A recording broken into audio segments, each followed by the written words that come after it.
Okay, so if we are asked to evaluate the 6 trig functions of the angle theta shown in the right triangle, so you can see they've labeled what angle they're calling theta here, and they've also given me 2 sides of my right triangle here, and they've given me the 2 legs. They've given me the 2 sides of my triangle that make up the right angle. So what I'm missing right now is my hypotenuse. So you could use Pythagorean theorem to solve for that. Maybe you remember from geometry that there's different ratios for certain values with right triangles. Maybe you can automatically tell this is going to be 5, but let's say you didn't know that, okay? You absolutely could still use Pythagorean theorem. So first thing we're going to do is solve for that missing side, that missing hypotenuse specifically. So I'm going to set up Pythagorean theorem. 3 squared plus 4 squared is going to equal my c squared or my x squared. 3 squared I know is 9, 4 squared I know is 16. 9 plus 16 gives me 25. And we know if I take the square root of 25, I'm going to get that missing side length is 5. Okay, once I have all 3 of those sides, I can label, and I would encourage you to definitely label which side of your triangle is your adjacent, your opposite, and your hypotenuse, so that you don't have to keep thinking through that every single time. You just need to think through what side is what once, and then you can just look at what you have labeled as you're solving for your 6 trig functions. So we know side across from my 90-degree angle, the side we just solved for is my hypotenuse. Okay, we know one of my legs is 3, one of my legs is 4. We're measuring, or we're labeling all of these things in reference to my angle theta. So it's all about where that angle is placed and labeled. So this side here is right next to theta. So this is my adjacent side. So my adjacent is 3. The side opposite my angle theta is that 4. So that makes the opposite length 4. And then it's just a matter of plugging those values into my 6 ratios. So we start with sine of angle theta. Theta is SOHCAHTOA again, so I'm going to write that up here.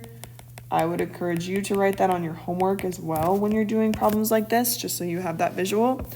But sine is my opposite, okay, opposite over my hypotenuse. So that means I'm going to have a ratio of 4 over 5. Okay, that also tells me automatically my reciprocal ratio, which is cosecant of theta, is just the reciprocal of sine. So that means I know that my cosecant of theta is 5/4. Okay, then I'm going to move on to cosine. Okay, cosine of theta is my adjacent over my hypotenuse. My adjacent side is 3 over my hypotenuse is 5, which also tells me the reciprocal to cosine I know is secant. So I can just take the reciprocal of what I got for cosine, which means my secant value of my angle theta is 5/3. And then lastly, tangent and cotangent. So tangent is my opposite over my adjacent. My opposite side is 4.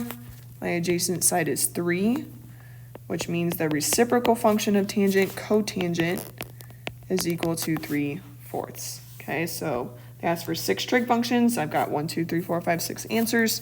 So that would be all for this question.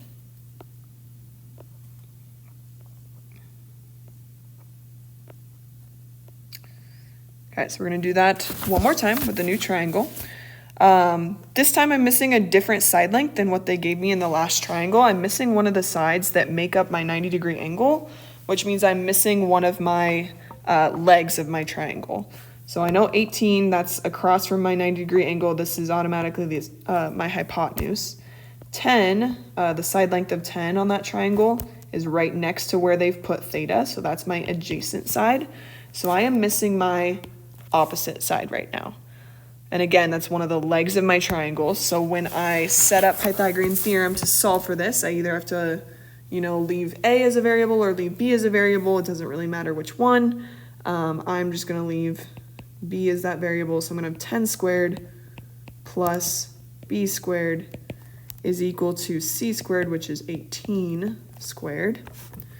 We know 10 squared is 100.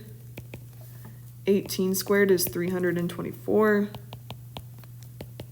And now I'm just solving for b. So I'm going to subtract 100.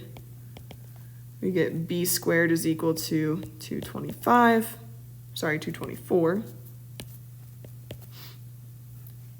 Take the square root of both sides, and we get b is equal to close to 14.96, which we're going to round up to 15 for the sake of simplicity in this problem. So my opposite side is going to be 15. So I'm just going to make a list over here. My adjacent side is 10. My opposite side is 15. And my hypotenuse is 18. And that should be pretty easy then to solve for those 6 trig functions. So again, I'm going to start with sine of theta. I'm going to write SOHCAHTOA up again, just to have that visual, makes it super easy.